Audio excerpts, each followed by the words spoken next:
Po rezultatu sodeč smo dobili na veliko brco v rit za en tak wake-up call, po drugi strani ima pa tudi zelo veliko dobrih stvari.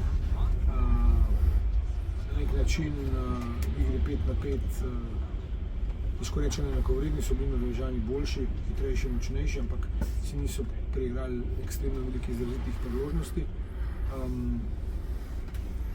Smo bili pa absolutno nedisciplinirani, neodgovorni, na račun tega je bilo tudi veliko izključitev in posledično so oni te izključitve kaznovali z zadetki.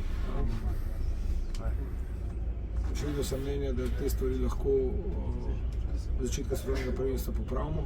Fanti se morajo zavedati, da smo pravzaprav underdogi in da na tak način, ki so lanskrat nastopali v diviziji nižje, ne bomo prišli do pozitivnih rezultatov.